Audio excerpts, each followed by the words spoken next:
நமது ஜெபம் டிவியில் உயிருள்ள கிறிஸ்துவை வெளிப்படுத்துதல். உங்களுடைய தகப்பன் உங்களை எந்த தகுதியில வைத்திருக்கிறார்? ഞാൻ ചോദിക്കട്ടെ, ഈ വചനപ്രകാരം യേശു ക്രിസ്തുവിൽ വിശ്വസിച്ച നിങ്ങളെ പിതാവ് പാപിയായിട്ടാണോ കാണുന്നേ? இந்த வசனம் வழியாக இயேசு கிறிஸ்துவில் விசுவசித்த உங்களை கர்த்தர் பாவிகளாக தான் பார்க்கிறாரா? അങ്ങനെയുള്ളവരൊന്ന് കൈ ഉയർത്തിക്കുക, എന്നെ ഇപ്പോഴും പാപിയായിട്ടാ കാണുന്നേന്ന്. Christ Generation Ministries presents Revealing the Living Christ every Saturday at 8 p.m. Don't miss it on Jebam TV.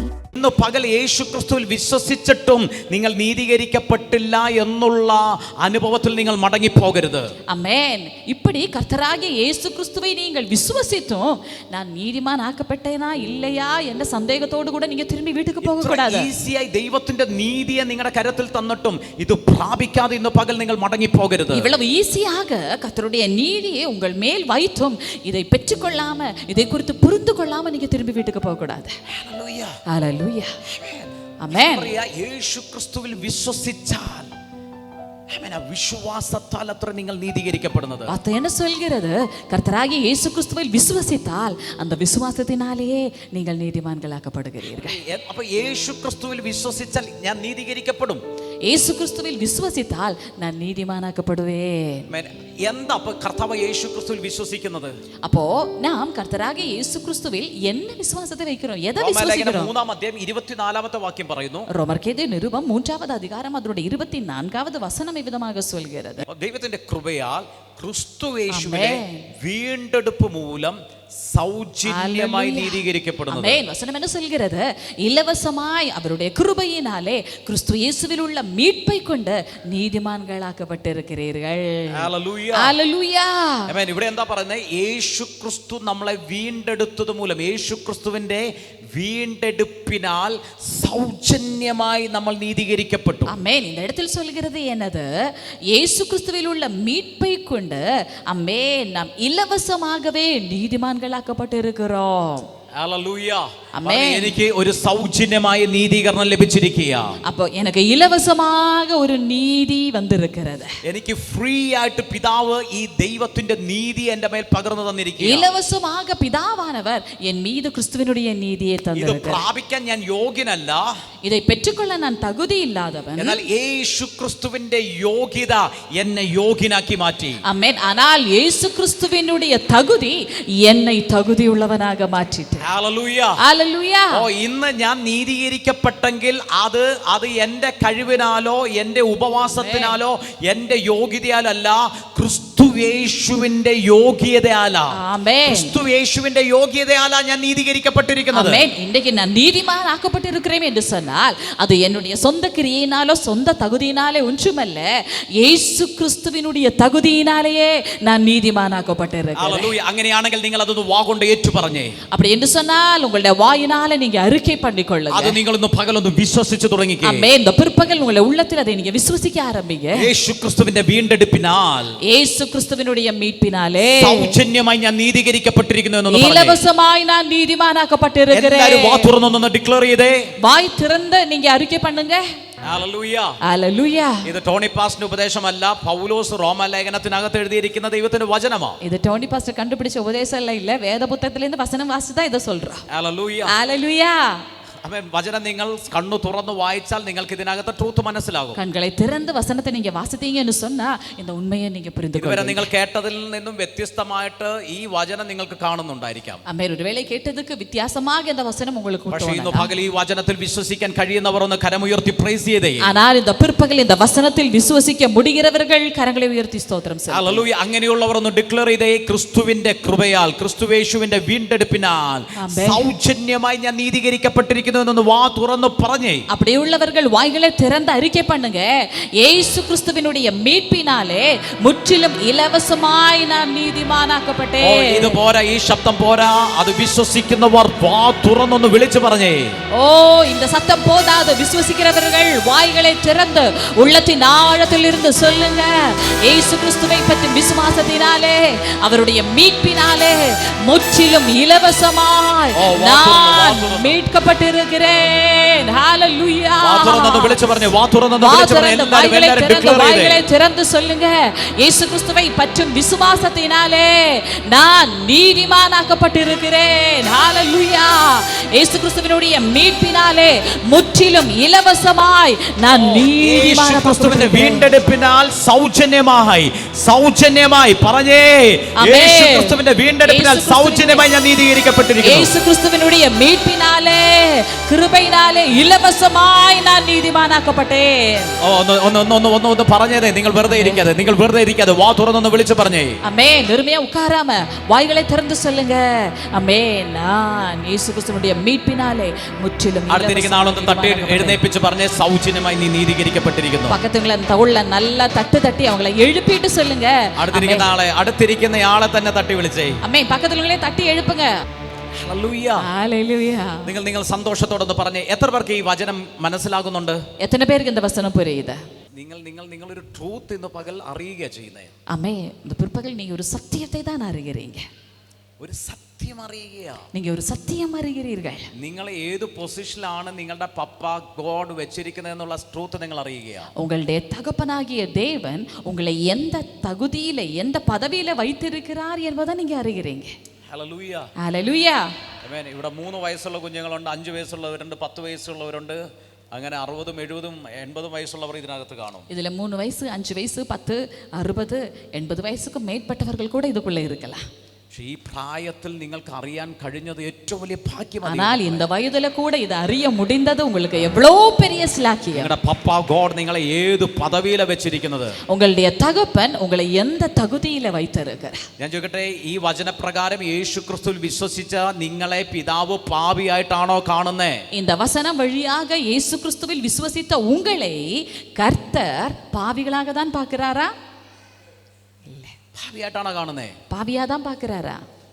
അങ്ങനെ ഉള്ളവരൊന്ന് കൈ ഉയർത്തിക്കുക, എന്നെ ഇപ്പോഴും പാപിയായിട്ടാ കാണുന്നേന്ന്. என்ன கர்த்தர் இப்பொழுதும் ஒரு பாவியாக தான் பார்க்கிறார் அப்படி சொல்றவங்க கை உயர்த்தி கொள்ளுங்க. അങ്ങനെയാണെങ്കിൽ എങ്ങനെയാ പിതാവ് നിങ്ങളെ കാണുന്നേ? அப்படி என்று சொன்னால் பிதாவானவர் எந்த விதமாக உங்களை യേശുക്രിസ്തുവിൽ பார்க்கிறார்? വിശ്വസിച്ച നിങ്ങളെ എങ്ങനെയാ പിതാവ് കാണുന്നേ? இயேசு கிறிஸ்துவில் விசுவசித்த உங்களை பிதாவானவர் எவ்விதமாக காண்கிறார்? நீதிமான்களாய். ஹல்லேலூயா. ഹല്ലേലൂയ. ஹல்லேலூயா. ഒരാളുടെ ശബ്ദം കേട്ടപ്പോൾ സ്വർഗ്ഗം സന്തോഷിക്കുന്നു. அந்த ஒரு சத்தம் கேட்டபோதே பரலோகம் மகிழ்ச்சி அடைகிறது. ആമേൻ. ഇവിടെ കുറച്ച് നീതിമാന്മാർ കൈവൊക്കിയപ്പോൾ നിങ്ങൾ തുറിച്ചു നോക്കിയതുപോലെ അല്ല ഇപ്പൊ പിതാവ് നോക്കുന്നത്. ஆமென். ஹல்லேலூயா. ஆமென். இங்க கொஞ்சம் நீதிமான்கள் கை தூக்கும் போது நீங்க அப்படி கவனமா என்னடா இவங்க கை தூக்கி இருக்காங்கன்னு சொல்லி பாத்தீங்களே, இது போல அல்ல உங்களுடைய அப்பா உங்களை பார்ப்பது. പിതാവ് നിങ്ങളെ പാപിയായിട്ടല്ല ദൈവമക്കളെ കാണുന്നത്. பிதாவானவர் உங்களை பாவிகளாக அல்ல அன்பான தேவனுடைய பிள்ளைகளை பார்ப்பது. പാപികളായിട്ടല്ല കാണുന്നത്. பிதாவாகிய தேவன் உங்களை பாவிகளாக அல்ல பார்ப்பது. ആമേൻ. ദൈവത്തിന്റെ നീതിയുടെ വസ്ത്രം അണിഞ്ഞവരായി. ஓ, கர்த்தருடைய நீதியினுடைய அங்கி அணிந்தவர்களாக. ആമേൻ. ദൈവത്താൽ നീതീകരിക്കപ്പെട്ടവരായി, தேவனால் நீதீകരിക്കപ്പെട്ടവர்களாக. ഹല്ലേലൂയ. ഹല്ലേലൂയ. ഹല്ലേലൂയ. ഹല്ലേലൂയ. നിങ്ങളുടെ മേൽ പകർന്നിരിക്കുന്ന നീതി, ആമേൻ, അതൊരു മനുഷ്യന്റെ മേൽ പകരപ്പെട്ടതല്ല, ക്രിസ്തുവിലുള്ള അതേ നീതി തന്നെയാ പിതാവ് നിങ്ങളുടെ മേൽ പകർന്നിരിക്കുന്നത്. ஆமென். உங்கள் மேல் பிதாவானவர் வைத்திருக்கிற நீதி அது சாதாரண மனுஷன் மீது வைக்கிற நீதி அல்ல. கிறிஸ்துவின் மீது பிதாவானவர் எந்த நீதியை கண்டாரோ அதே நீதியை தான் உங்கள் மீதும் கர்த்தர் காண்கிறார். അവൻ പ്രവർത്തിക്കനുസരിച്ച് കേറി ഇറങ്ങിപ്പോകുന്ന നീതിയല്ല, എന്നേക്കുമായി നിലനിൽക്കുന്ന ഒരു ദൈവത്തിന്റെ നീതിയാ നിങ്ങളുടെ മേൽ പകർന്നിരിക്കുന്നത്. ஓ, என்னுடைய கிருபைகளுக்கு ஏற்றபடியாக ஏறி இறங்கி நிற்கிற ஒரு நீதி அல்ல, என்றென்றைக்கும் நிலை நிற்கிற ஒரு நீதி தான் பிதாவானவர் என் மீது காண்கிறார். ഹല്ലേലൂയ. പകൽ ഇനി നിങ്ങളുടെ കോൺഷ്യസിന് മാറ്റം വരേണ്ടത്. இனி உங்களுடைய சிந்தனைக்கு எண்ணங்களுக்கு தான் மாற்றம் வரணும். നിങ്ങളുടെ വിചാരങ്ങൾക്ക് മാറ്റം വരേണ്ടത്. இனி உங்களுடைய எண்ணங்களுக்கு தான் மாற்றம் வரணும். ഹല്ലേലൂയ. നിങ്ങളെ തന്നെ നിങ്ങൾ എണ്ണിക്കൊള്ളുവിൻ എന്ന് വചനം പറയുന്നു. உங்களையே நீங்க எண்ணிக்கொள்ளுங்கள் என்று சொல்லி வார்த்தை சொல்லுங்க. എന്താ? ദൈവത്താൽ ഞാൻ നീതീകരിക്കപ്പെട്ടിരിക്കുന്നു. என்ன எண்ணிக்கொள்ள வேண்டும்? യേശുക്രിസ്തുവിന്റെ വീണ്ടെടുപ്പിനാൽ ഞാൻ നീതീകരിക്കപ്പെട്ട വ്യക്തിയാ. യേശുക്രിസ്തുവിനുடைய மீட்பினாலே நான் நீதிமானாக்கப்பட்டேன். ഹല്ലേലൂയ. ഹല്ലേലൂയ. അവൻ യേശു ക്രിസ്തുവിന്റെ വീണ്ടെടുപ്പിനാൽ സൗജന്യമായി ഞാൻ നീതീകരിക്കപ്പെട്ടിരിക്കുന്നു എന്ന് ഞാൻ എന്നെ തന്നെ എണ്ണണം. ആമേൻ. യേசு கிறிஸ்துவினுடைய மீட்பினாலே இலவசமாய் நான் நீதிமானாக்கப்பட்டேன் என்று உங்களையே குறித்து நீங்க எண்ணிக்கொள்ள வேண்டும். ഹല്ലേലൂയ. ഹല്ലേലൂയ. റോമാലേഖനം 5-ാം അധ്യായത്തിന്റെ 9-ാമത്തെ വാക്യത്തിലേക്ക് വരുമ്പോൾ അവിടെ ഇങ്ങനെ പറയുന്നത്, ரோமர்க்கெழுதிய நிருபம் 5வது அதிகாரம் அதனுடைய 9வது வசனம் வரும்போது இவ்விதமாக வார்த்தை പറയാ, சொல்லுகிறது. യേശുവിന്റെ രക്തത്താൽ നീതീകരിക്കപ്പെട്ട ശേഷമോ നാം യേശുവിനാൽ എത്ര അധികമായി കോപത്തിൽ നിന്ന് രക്ഷിക്കപ്പെടും. இப்படி நம்ம அவருடைய இரத்தத்தினாலே நீதிமான்கள் ஆக்கப்பட்டிருக்க கோபாகனைக்கு நீங்களாக அவராலே நாம் ரட்சிக்கப்படுவது அதிகநிச்சயமாவே. റോമാലേഖനം 5-ാം അധ്യായം 9-ാമത്തെ വാക്യം. ரோமர்க்கெழுதிய நிருபம் 5வது அதிகாரம் 9வது வசனம் எல்லாரும் சேர்ந்து சத்தமா வாசிக்கலாம். சொல்லுங்க. அவருடைய நீதிமானாக்கப்பட்டிருக்க கோபாகனைக்கு நீங்களாக அவராலே நாம் ரட்சிக்கப்படுவது அதிக நிச்சயமாமே. ഹല്ലേലൂയ. ഹല്ലേലൂയ. അവൻ ഇവിടെ പറയുക, യേശു ക്രിസ്തുവിന്റെ രക്തത്താൽ നീതീകരിക്കപ്പെട്ടിരിക്കുന്നു. இந்த இடத்தில் வசனம் என்ன சொல்கிறது? இயேசு கிறிஸ்துவினுடைய இரத்தத்தினாலே நீதிமான்களாக்கப்பட்டிருக்கிறோம். എന്റെ വിശ്വാസം ആദ്യം എന്താ ഏറ്റു പറഞ്ഞ, യേശു ക്രിസ്തുവിന്റെ വീണ്ടെടുപ്പിനാൽ ഞാൻ നീതീകരിക്കപ്പെട്ടു, സൗജന്യമായി നീതീകരിക്കപ്പെട്ടു. முதலாவது நம்ம அறிக்கை பண்ணது எது?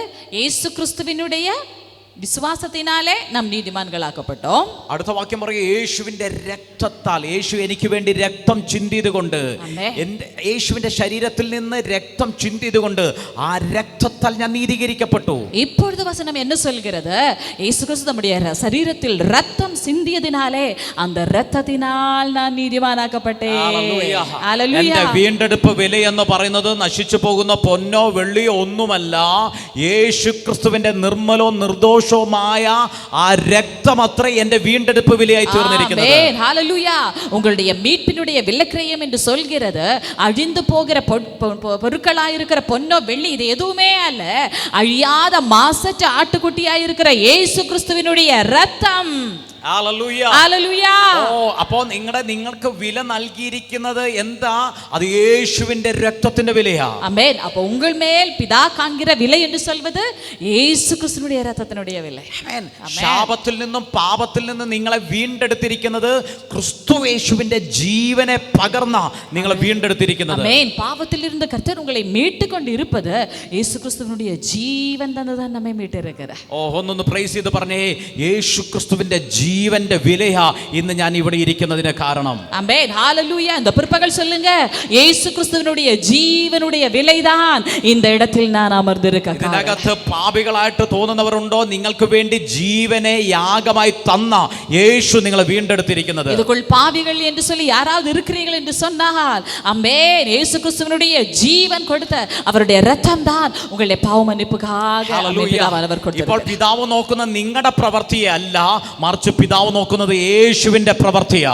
ആമേൻ. இப்பொழுது பிதா பார்ப்பது உங்களுடைய கிரியைகளை அல்ல, இயேசு கிறிஸ்துவானவர் என்ன கிரியை செய்தார் என்பதான் பார்க்கிறார். ഹല്ലേലൂയ. ഹല്ലേലൂയ. നിങ്ങൾ എന്തു ചെയ്തു എന്നല്ല പിതാവ് നോക്കുന്നത്. இப்ப நீங்க என்ன செஞ்சீங்கன்னு அல்ல பிதா பார்ப்பது, നിങ്ങൾക്ക് വേണ്ടി യേശു എന്തു ചെയ്തു എന്ന പിതാവ് നോക്കുന്നത്. உங்களுக்காக இயேசுவானவர் எதை செய்தார் என்று சொல்லி தான் பிதா பார்க்கிறார். ഹല്ലേലൂയ. ഹല്ലേലൂയ. അവൻ നിങ്ങളെ വീണ്ടെടുക്കുവാൻ വേണ്ടി യേശു എന്തു ചെയ്തു, ആ യേശുവിന്റെ പ്രവൃത്തിക്കനുസരിച്ചാ നിങ്ങളെ കർത്താവ് വീണ്ടെടുത്തിരിക്കുന്നത്. உங்களை மீட்கும்படியாக கர்த்தராகிய இயேசுவானவர் எதை செய்தாரோ, இப்ப இயேசுவினுடைய கிரியையின் வழியாக தான் பிதாவானவர்களை பார்க்கிறார். ഹല്ലേലൂയ. ഹല്ലേലൂയ.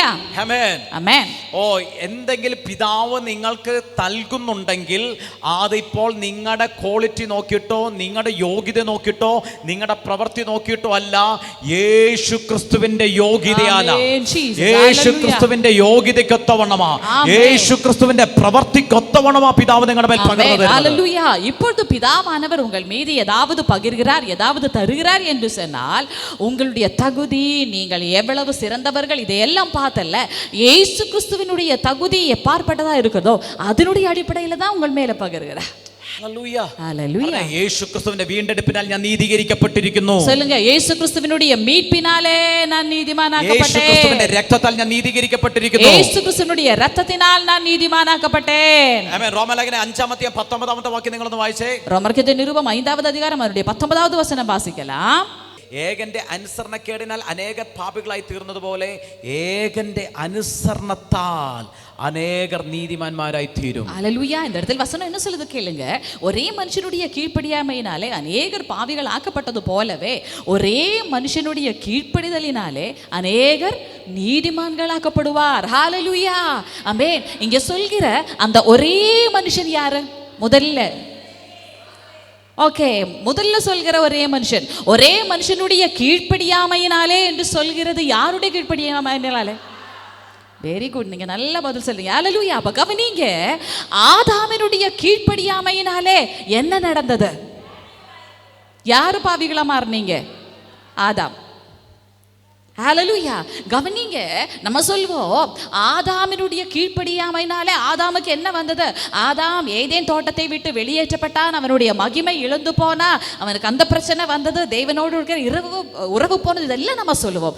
ஆனால் வசனம் என்ன சொல்லுது பாருங்க, நானும் நீங்களும் பாவிகளாக காரணம்னு சொன்னா நாம் செய்கிற பாவத்தினுடைய கிரியைகள் மட்டுமல்ல, வசனம் சொல்கிறது ஒரே மனுஷனுடைய கீழ்ப்படியாமையினாலே. வாய்கள் தந்து சொல்லுங்க, ஒரே மனுஷனுடைய கீழ்ப்படியாமையினாலே. அல்லேலூயா. அடுத்த பகுதி என்ன சொல்கிறது? நாம் எல்லோரும் பாவிகளானோம். அல்லேலூயா. அப்ப சொல்லுங்க, என்னுடைய சொந்த பிரச்சனை மட்டுமல்ல என்னுடைய பாவம். சொல்லுங்க, வாயிலிருந்து சொல்லுங்க, என்னுடைய தாத்தாவா இருந்த ஆதாமனுடைய பிரச்சனை தான் என்னுடைய பாவத்துக்கு காரணம். அல்லேலூயா. எப்படின்னு பார்த்தா வச்சுக்கோங்க, ஒரு நாய்க்கு உங்க வீட்டில் நாய்க்குட்டி பிறந்துச்சுன்னு வச்சுக்கோங்க, அது தானாகவே என்னாகும்? கொலைக்கும். நீங்க யாராவது கற்றுக் கொடுத்தீங்களா? இல்ல. அது போலவே ஆதாமனுடைய வம்சத்தில் பிறந்த ஒவ்வொரு மனுஷனுக்கும் யாரும் கற்றுக் கொடுக்காமலே அவனால பாவம் செய்ய முடியும். அல்லேலூயா. அப்ப கவனிங்க, இந்த வசனம் அதுதான் சொல்கிறது, ஒரே மனுஷனுடைய கீழ்ப்படியாமையினாலே நாம் அனைவரும் பாவிகளாக மாறணும். அல்லேலூயா. அப்ப முன் காலத்துல நான் எல்லாம் பாவமே செய்யலப்பா, நான் பாவியே இல்லைன்னு யாராவது சொல்ல முடியுமா? சொல்ல முடியாது. ஏன்னா பிறக்கிறதே பாவிகளாக தான் பிறக்கிறோம்.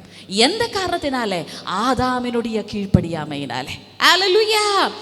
அது மட்டுமல்ல, வசனம் அடுத்தது சொல்லுது பாருங்க, இது போல ஒரே மனுஷனாகிய ஆதாமினுடைய மீறுதலினாலே அநேகம் நபர்கள் பாவிகளாக மாறினது போலவே ஒரே மனுஷனுடைய கீழ்ப்படிதலினாலே.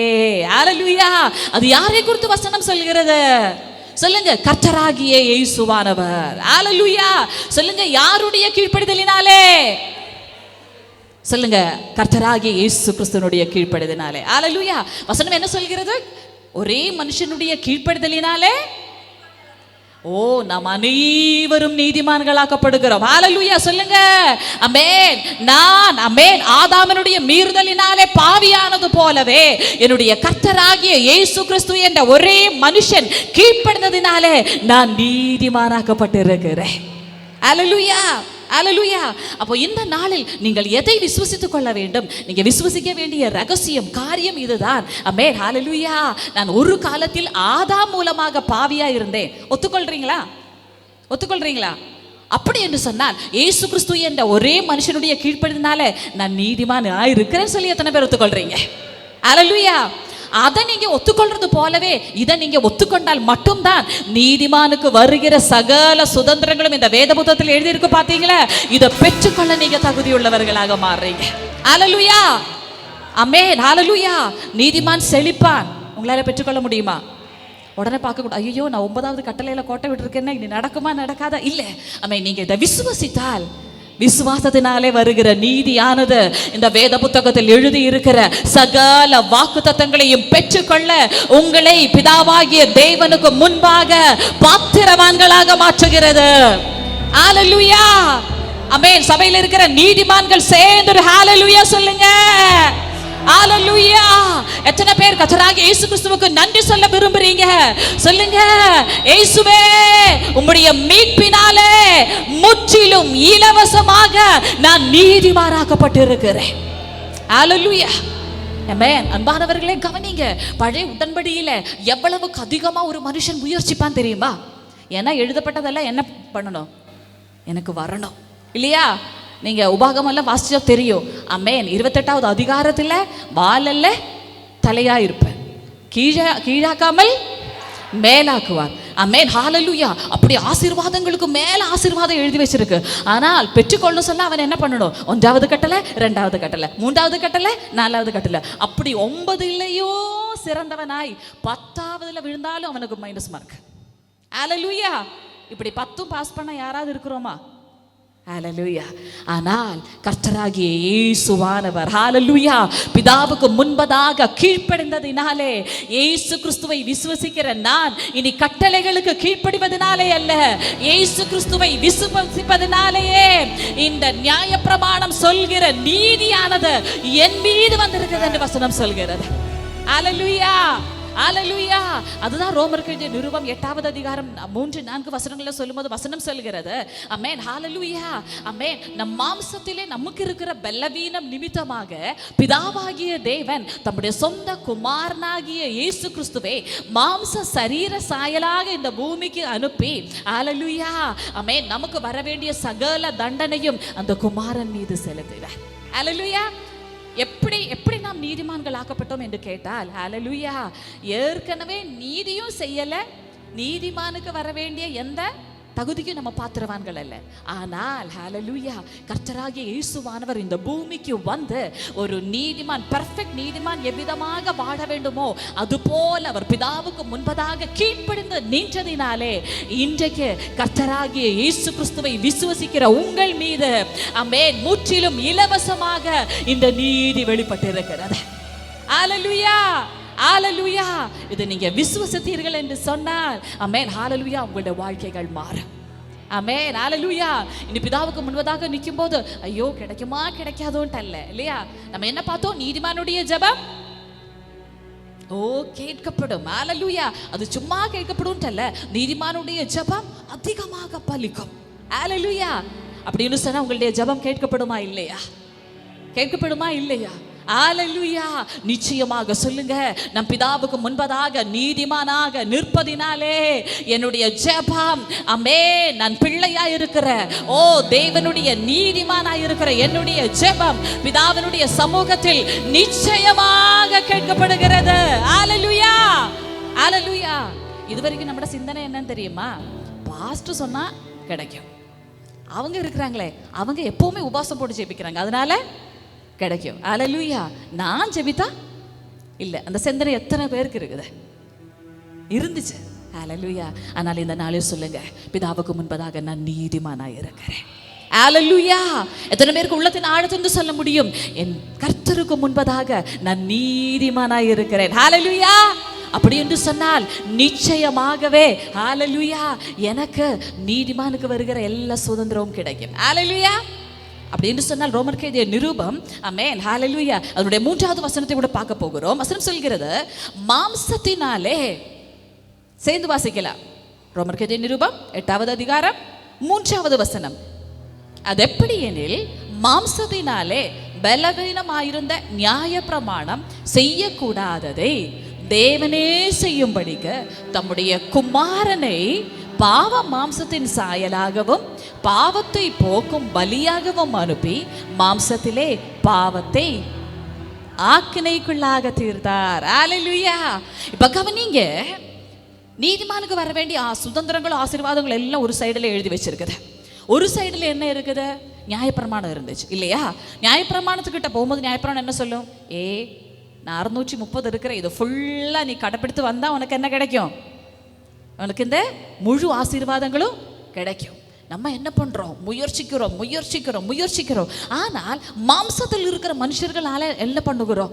விழுந்து போகிறோம். ஹalleluya. ஆனா ஒரு விஷயம் பாருங்க, நம்ம விழுந்து போனா நியாயப்பிரமாணம் வந்து உதவி செய்யுமா? உங்களை ஏதாவது நியாயப்பிரமாணம் உதவி செய்திருக்குதா? வா நான் கை தூக்கி விடுறேன், நான் உனக்கு உதவி செய்கிறேன் அப்படின்னு சொல்லி ஆமென் ஏதாவது கட்டளை உங்ககிட்ட சொல்லுமா? சொல்லாது. அதுதான் வசனம் சொல்கிறது. வசனம் என்ன சொல்கிறது? கவனிங்க, ஆமென், இப்படி நியாயப்பிரமாணத்தினுடைய செய்யக்கூடாததை, நியாயப்பிரமாணத்துக்கு செய்யக்கூடாததை தேவனே செய்யும்படிக்கு ஹalleluya தம்முடைய குமாரனே பாவ மாம்சத்தின் சாயலாக. ஹalleluya. ஏன் இயேசு கிறிஸ்துவானவர் சரீரத்தில் இந்த பூமிக்கு வந்தார்? ஏன் பாவம் மாம்ச சாயலாக இந்த பூமிக்கு வந்தார்? ஏன் தெரியுமா? நானும் நீங்களும் விழுந்து போக காரணம் அதே பாவ மாம்சம் தான். ஹல்லேலூயா. அதனாலே அம்மே நியாயப்பிரமாணத்தில் விழுந்து போனதுனாலே எனக்கும் உங்களுக்கும் வர வேண்டிய நியாயப்பிரமாணத்தினுடைய தண்டனையை மாம்ச சாயலாக வந்த இயேசு கிறிஸ்துவின் மீது பிதாவானவர் அனுப்பி என்ன செய்தார்? வசனம் சொல்கிறது, பாவத்தை ஆக்கினைக்குள்ளாக தீர்த்தார். ஹல்லேலூயா. ஹல்லேலூயா. இப்பொழுது உங்களுடைய பாவத்திற்கு என்ன நடந்தது? ஒரு ஆக்கினை தீர்ப்பு வந்து விட்டது. ஹல்லேலூயா. ஹல்லேலூயா. இப்ப என்ன ஆச்சு? கர்த்தராகிய இயேசுவானவர் நம்முடைய சகல பாவங்களுக்குமாக அடிக்கப்பட்டார். இப்போ உங்களுடைய பாவங்கள் எல்லாம் எங்கே இருக்கிறது? நீங்க சொல்லுங்க, இயேசு கிறிஸ்துவின் மீது. அந்த பாவத்தினால தானே நீங்க நீதிமான்கள் சொல்லி ஒத்துக்கொள்ளவில்லை. அந்த பாவ சுபாவத்தினால தானே ஐயோ நான்லாம் இல்லை, நான் பாவிதான் அப்படி சொல்றீங்க. இன்னைக்கு சொல்லுங்க, என்னுடைய பாவத்திற்கு இயேசு கிறிஸ்து மீது பிதாவானவர் ஆக்கினை தீர்ப்பை செய்தார். ஹல்லேலூயா. சொல்லுங்க, என்னுடைய பாவத்திற்கு இயேசு கிறிஸ்து மீது பிதாவானவர் ஆக்கினை தீர்ப்பை செய்தார். ஹல்லேலூயா. அடுத்த 4வது வசனம், ரோமர் 8:4 சொல்கிறது, மாம்சத்தின் படி நடவாமல் ஆவியின் படி நடக்கிற நம்மிடத்தில் நியாயப்பிரமாணத்தினுடைய நீதி நிறைவேறும்படிக்கே அப்படி செய்தார். ஹல்லேலூயா. வசனம் என்ன சொல்கிறது? ஆமென். இப்பொழுது பின்னையும் மாம்சத்தின்படி நடக்கிறவர்கள் அல்ல, பரிசுத்த ஆவியானவருடைய சித்த பிரகாரமாக நடக்கிற நம்மீது சொல்லுங்க, நியாயப்பிரமாணத்தினுடைய நீதி. எல்லாரும் வாய்கள் திறந்து சொல்லுங்க, நியாயப்பிரமாணத்தினுடைய நீதி. போதாது, இந்த சத்தம் போதாது, வாய் திறந்து சொல்லுங்க, நியாயப்பிரமாணத்தினுடைய நீதி.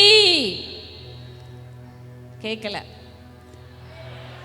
நியாயப்பிரமாணத்தின் நீதி நிறைவேறும்படிக்கே அப்படி செய்தார். ஹல்லேலூயா. இப்ப நான் உங்ககிட்ட கேட்கிறேன், நியாயப்பிரமாண பிரகாரமாக நீதிமான்களா இல்லையா? சொல்லுங்க. கிறிஸ்து இயேசுவை பற்றும் விசுவாசத்தினாலே எத்தனை பேர் நீதிமான்களாக்கப்பட்டீங்க? சொல்லும்போது நீங்க என்ன சொன்னீங்க? என்ன சொன்னீங்க? நீதிமான்கள். சந்தேகம் இருக்குதா? இயேசு கிறிஸ்துவை பற்றும் விசுவாசத்தினால் நீதிமான்களாக்கப்பட்ட எத்தனை பேர் இருக்கிறீங்க? ஹல்லேலூயா. இப்ப கேட்கிறேன், நியாயப்பிரமாணத்தின்படியாக நீதிமான்களாக்கப்பட்ட எத்தனை பேர் இருக்கிறீங்க? ஹல்லேலூயா. அன்பானவர்களே, நியாயப்பிரமாணம் நீங்கள் தவறு செய்த போது உங்களுக்கு தர வேண்டிய தண்டனை எதுவா இருந்ததோ அதை கர்த்தராகிய இயேசுவானவர் தம்முடைய பாவ சாயலான சரீரத்தில் ஏற்றுக்கொண்டார். சொல்லுங்க, நியாயப்பிரமாணத்தினுடைய எனக்கு வர வேண்டிய தண்டனையை என் கிறிஸ்துவானவர் சொந்த சரீரத்தில் ஏற்றுக்கொண்டார். ஹல்லேலூயா. அவர் மீது பாவத்தினுடைய ஆக்கினை தீர்ப்பு தான் கல்வாரி சிலுவையில் நடந்திருக்கிறது. ஹல்லேலூயா. அப்ப நியாயப்பிரமாணத்துக்கு உங்களுக்கு வர வேண்டிய தண்டனை யாரை ஏற்றுக்கொண்டார்? யார் ஏற்றுக்கொண்டார்? சொல்லுங்க பார்க்கலாம். சொல்லுங்க, இயேசு கிறிஸ்துவானவர் ஏற்றுக்கொண்டார். ஹல்லேலூயா. இயேசு கிறிஸ்துவுக்கு வர வேண்டிய நீதியானது விசுவசித்த என் மீது பிதாவானவர் வைத்திருக்கிறார். ஹல்லேலூயா. ஹல்லேலூயா. இப்ப நியாயப்பிரமாணத்தினுடைய நீதி சம்பந்தமாக நான் நீதிமான் எத்தனை பேர் சொல்றீங்க? ஹல்லேலூயா. ஹல்லேலூயா.